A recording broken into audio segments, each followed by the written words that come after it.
Every few seconds, the airflow through this turbine reverses completely.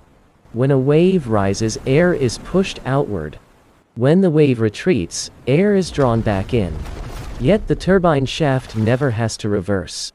There is no reversing gearbox or giant valve switching the air path. The basic blades do not change pitch every half wave.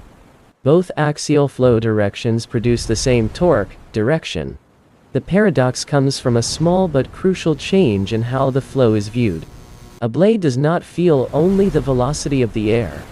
It feels the combination of that reciprocating airflow and its own rotational motion.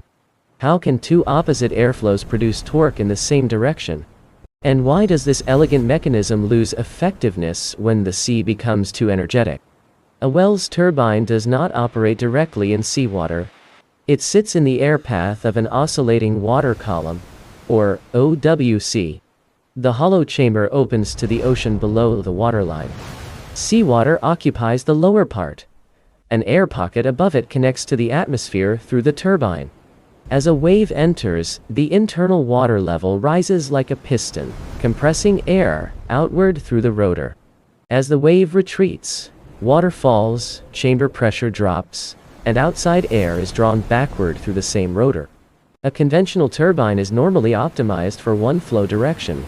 Reversing the flow can require valves, multiple ducts, or a mechanism that converts reciprocating motion into one-way rotation. The Wells turbine removes that rectifier with an axial flow rotor using fixed-pitch, symmetric airfoil blades. Each chord lies close to the plane of rotation rather than pointing along the axial airflow. The rotor shaft drives a generator. Outside, water rises and falls while the chamber alternately exhales and inhales.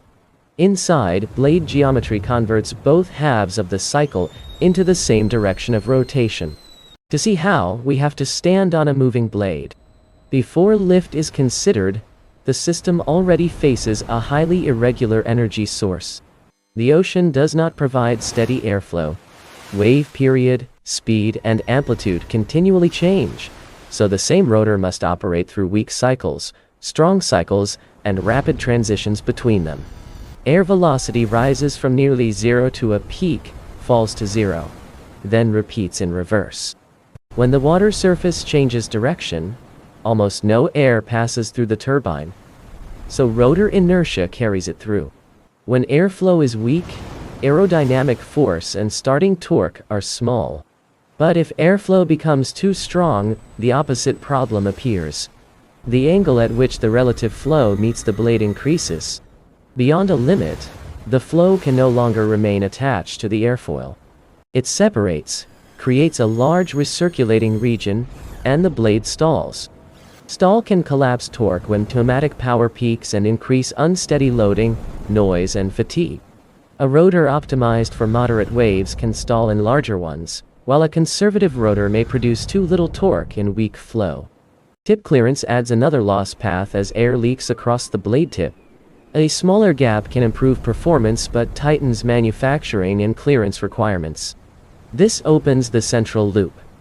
How does one fixed blade keep torque from reversing while its angle of attack changes sign? And how can that angle remain in a useful range when ocean-driven airflow never stays constant? Choose one blade and observe it from a reference frame rotating with the rotor. The blade moves rapidly in the tangential direction, so it does not see flow passing straight through the rotor. Relative velocity combines axial air velocity with a component opposite blade motion. Those vectors create inclined relative flow. Its angle to the chord is the angle of attack. A symmetric airfoil produces lift when that angle is not zero. As air leaves the chamber, axial velocity tilts relative flow to one side of the chord. Lift acts roughly perpendicular to that flow, producing axial force, and a tangential component that drives the rotor. As air returns, axial velocity reverses. Relative flow tilts to the other side, angle of attack changes sign, and lift changes side. Because the flow geometry is reflected across the plane of rotation, axial force reverses, while the tangential component keeps the same torque direction. The rotor continues turning even as axial bearing load changes direction. That is the self-rectifying mechanism. The turbine does not force the airflow into one direction. Symmetric blades and relative motion convert two axial flow directions into one torque direction. The mechanism works only within a limited angle of attack window. The ratio of axial air speed to blade speed sets relative flow inclination. Higher rotor speed can delay stall, but it also increases profile loss, centrifugal load, bearing loss, and generator demand.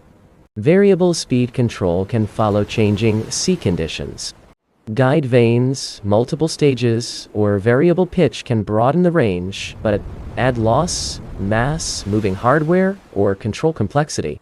The best solution depends on how much additional energy capture justifies those penalties across the local wave spectrum. Pressure drop across the turbine is also the water column's load. If the path is too open, little energy is extracted. If too restrictive, the air pocket becomes a stiff pneumatic spring that limits water motion and increases wave reflection. Rotor speed and generator load change chamber pressure, water column amplitude, and absorbed energy. The turbine links two oscillating systems, water below and the rotor generator above. The complete wave-to-wire chain can now be assembled. A wave enters the submerged opening and raises the water surface inside the chamber. The water acts as a piston and compresses the trapped air. Air passes outward through the turbine. On each blade, axial velocity combines with rotational velocity to create the first angle of attack. Lift creates a tangential component.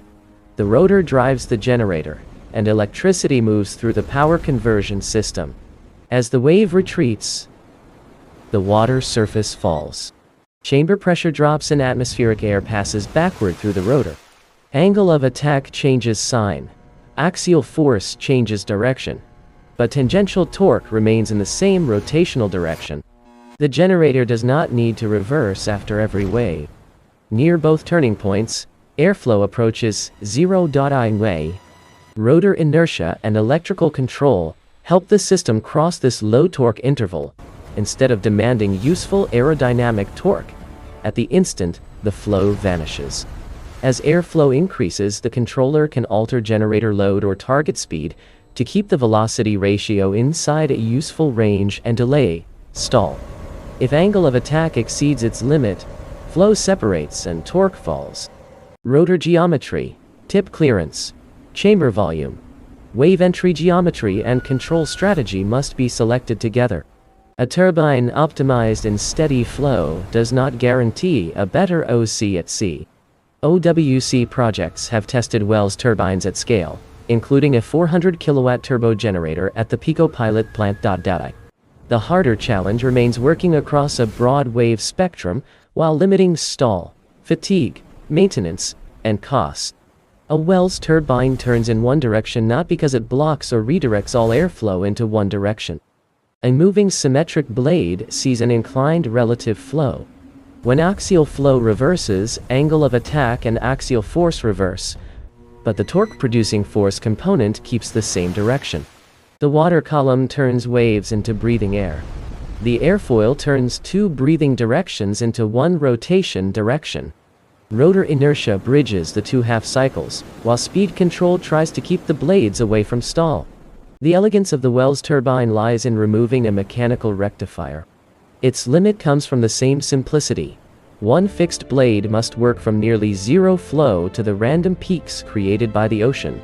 Useful efficiency appears only when water, air, rotor, and generator are controlled as one system across the full range of changing sea states.